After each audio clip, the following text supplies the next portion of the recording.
UTI का बार बार होना, कुछ अर्सा स्कूल से गुजरना, उसके बाद रीअक्रेंस ऑफ डिजीज। नंबर 2, यूटीआई का क्रोनिक हो जाना, पुराना हो जाना। 6 माह हो गए हैं, साल हो गए, डॉक्टर साहब मैं एंटीबायोटिक्स खा खा के तंग आ गई हूँ, तंग आ गया हूँ। जब तक खाता रहूँ ठीक है, लेकिन एंटीबायोटिक्स की वजह से मेरा मैदा भी डिस्टर्ब हो गया और दूसरे मसाइल पैदा हो गए। दोस्तों, अगर ये दोनों सूरत हाल आपके साथ है तो ये वीडियो आपके लिए है। खास तौर पे 2 एसोसिएशंस का जिक्र करूंगा, ठीक है जी। उनको बहुत ज़्यादा एहतियात की ज़रूरत है। अगली बात यह है कि वीडियो को एंड तक देखना भाई, ताकि पूरी बात आपकी समझ में आ जाए, पूरा तफसील से बट मुख्तसर, ठीक है जी। और जनाब एक ही मेडिसिन बताऊंगा क्लिनिकल एक्सपीरियंस की बेस पे। उसका एक ख़ास तरीका है, आपने उस तरीके से उसको यूज़ करना है ताकि मुकम्मल फ़ायदा हो, ठीक है। अगली बात यह है कि कमेंट सेक्शन में आप अपनी अलामात लिख सकते हैं यूटीआई से रेलेवेंट, मैं उसका जवाब दूंगा। अगर तो अलामात इस मेडिसिन की हुई तो वेल एंड गुड, नहीं तो आपको आपकी मेडिसिन बताई जाएगी। I am Wasim Mirza, channel mister health है जी, और like share subscription right upon topic.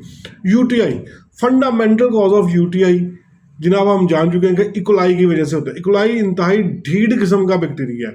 कहाँ पाया जाता है? इंटेस्टाइन में पाया जाता है, यानी कि अंतड़ियों में। तो फुजले के साथ, स्टूल के साथ, स्टूल पास हुआ किसी भी तरीके से, चाहे एक ही इंसान का यानी कि स्टूल, उसके अंदर मौजूद इकोलाई उसके यूरिथ्रा तक पहुंच जाए। यूरिथ्रा क्या है? पेशाब की नाली। या किसी दूसरे इंसान का, ठीक है जी, जो कि इन्फेक्टेड था या जिसका इकोलाई किसी भी जरिए से वो जनाब ट्रांसमिट हो गया हमारे यूरिथ्रा पे, तो जनाब इन्फेक्शन स्टार्ट हो गया। अब देखिएगा, स्टूल पास करते वक्त एक तो इंतहाई ज़्यादा आपने हाइजीन का ख्याल रखना है, हाथ धोने हैं, पानी ज़्यादा बहाना है। ख़ास तौर पे पब्लिक टॉयलेट अगर आप यूज़ करें, हॉस्टल में रहने वाले बच्चे बच्चियाँ जब आप टॉयलेट में जाएं तो जनाब सबसे पहले पानी बहाएं, ताकि भाई अगर कोई वहाँ इकोलाई का मसला है तो वो क्लियर हो जाए। हाइजीन का ख्याल रखें। और ड्यूरिंग इन्फेक्शन तो बहुत ज़्यादा एहतियात करनी है, कॉटन के कपड़े यूज़ करने हैं। लेकिन सबसे बड़ी एहतियात मैं बार बार आपको कहूँगा, पानी का इस्तेमाल ज़्यादा करें, पीने में भी और हाइजीन में भी, ठीक है जी। बेशक सफाई ने से मेहमान है और बींगा मुस्लिम हम पे लाइबिलिटी भी बनती है, हम ये समझते हैं इस बात को। तो जनाब इकोलाई का तारुफ अब देखें, किसी भी ज़रिए से वो पेशाब की नाली तक पहुँचा।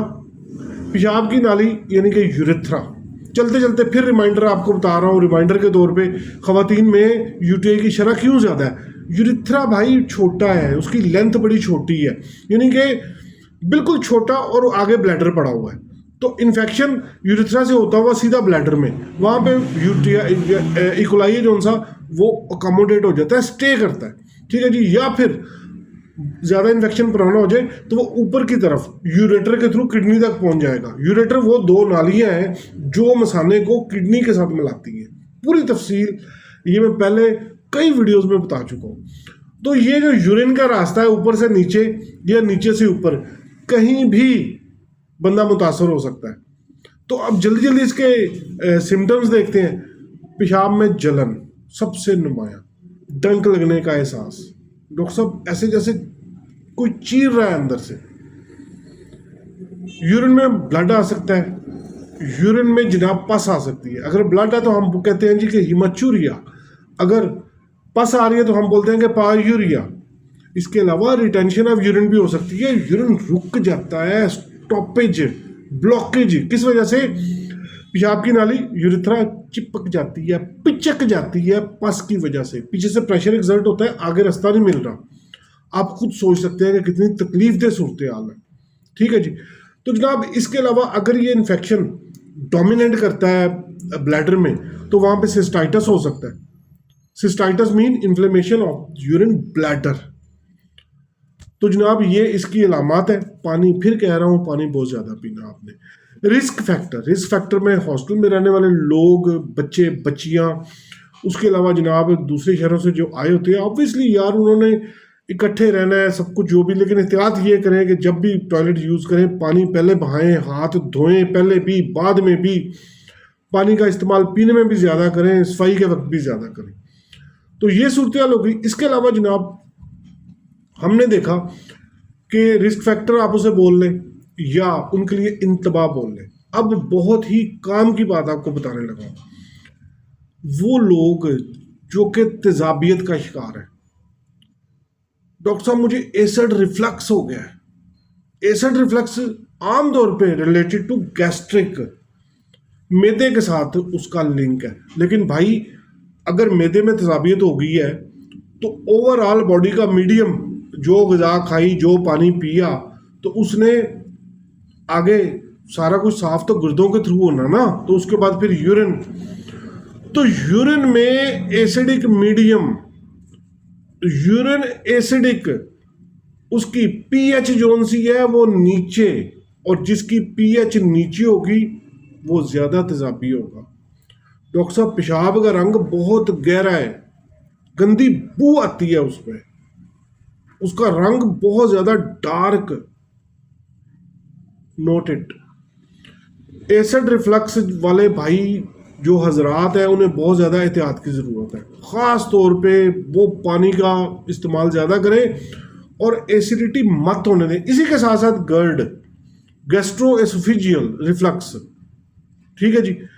तो ये दोनों आपस में, इस पे भी वीडियोस मौजूद हैं चैनल पे। तो भाई ये जो दो तरह के अफराद हैं इनको ज़्यादा एहतियात की ज़रूरत है। अगर उन्हें यूटीआई हो गया है तो सबसे पहले तो वो ऊपर देखें स्टमक की तरफ और एसिडिटी को कंट्रोल करें। जो लोग ज़्यादा एसिडिटी का शिकार हैं, ऑब्वियसली पीएच भाई डिस्टर्ब होगी। पीएच डिस्टर्ब है यानी कि पीएच नीचे आ रही है, इसका मतलब है कि यूरिन तेजाबी है, एसिडिक है।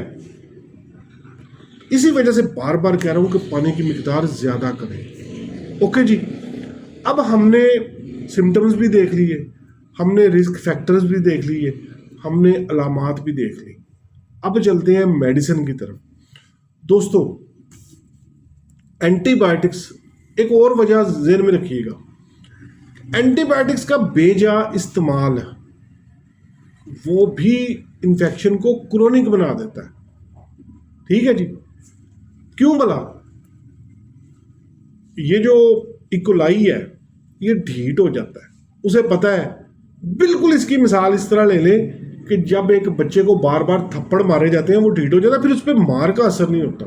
यही हाल भाई, वो अपनी कोर चेंज कर लेगा, उसके अंदर ये सलाहियत अल्लाह पाक ने दी है।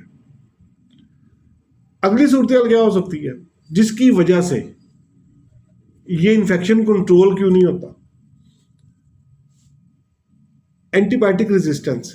एंटीबायोटिक रेजिस्टेंस एक तो बेजा इस्तेमाल एंटीबायोटिक्स का, डॉक्टर के बगैर हमने मुंह उठाया और खाम मेडिकल स्टोर पे गए और कभी इस ब्रांड की कभी उस जेनरिक की, बैक्टीरिया को पता है वो ढीठ हो चुका हुआ है।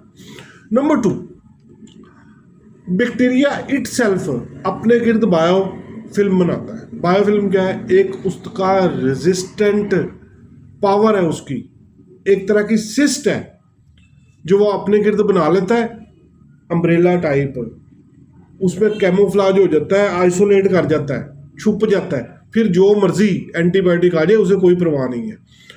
जब ये बायोफिल्म बनाता है तो ये चिपकने की सलाहियत इसकी बढ़ जाती है। ये ब्लैडर की दीवारों के साथ चिपक जाता है, यूरिन ब्लैडर की दीवारों के साथ। वहाँ पे ये जनाब डिवाइड भी, मल्टीप्लाई होते हैं और वहाँ पे फिर इन पे किसी चीज़ का असर नहीं होता। इसी वजह से इन्फेक्शन क्रोनिक हो जाता है। ये कुछ अरसा खामोश भी बैठ सकते हैं। एंटीबायोटिक्स दी जा रही हैं, ठीक है, ये चुप करके बैठ। जैसे ही एंटीबायोटिक्स रोकी इन्होंने फिर दोबारा हमला कर दिया। तो एक वक्त आता है कि वो एंटीबायोटिक्स काम करना छोड़ जाती हैं, इसी को एंटीबायोटिक रेजिस्टेंस बोलते हैं। लेकिन भाई आज जो मेडिसिन बताऊंगा सारी चीज़ों के बावजूद आपको फ़ायदा देने वाली है। ठीक है जी, मेडिसिन का नाम एसिड नाइट्रिकम है।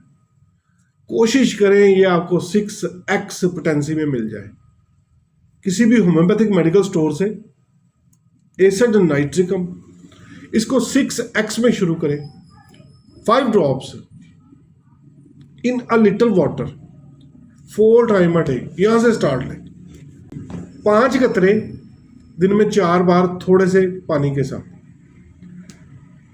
कुछ अर्सा इस्तेमाल करें। आम तौर पे 85 to 90% केसेस हैं जो उनसे इसी से क्लियर हो जाते हैं। लेकिन अगर आप समझते हैं कि ये एज सच सिम्टम्स एग्जिस्ट कर रहे हैं, तो आप 6x के बाद 30 पे चले जाए। 30 पोटेंसी एसर नाइट्रिकम वो आप दिन में 3 दफ़ा इस्तेमाल करें, ठीक है जी। 8-10 दिन इस्तेमाल करें, उसके बाद रोक दें, फिर दोबारा 8-10 दिन इस्तेमाल करें।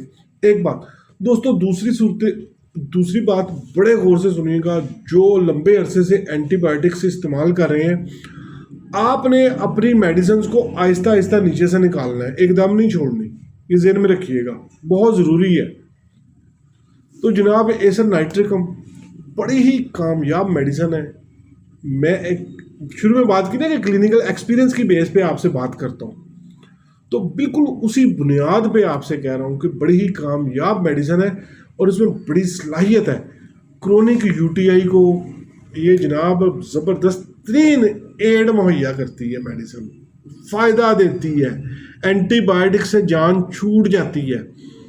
यूरिन की जलन है, यूरिन में डंक लगने का एहसास है, यूरिन में पस आ रही है, यूरिन में जनाब ब्लड आ रहा है, बेहतरीन रिजल्ट्स है।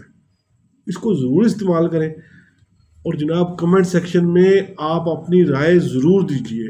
अपने और सेहत का ख्याल रखिएगा, लेकिन यार चलने से पहले वीडियो को लाइक शेयर सब्सक्रिप्शन, चैनल की ग्रोथ में मेरी मदद करें। आप टॉपिक सजेस्ट कर सकते हैं और वीडियो को शेयर भी करें अगर आपको अच्छी लगे तो। मिस्टर हेल्थ जनाब वसीम मिर्ज़ा, अस्सलाम वालेकुम।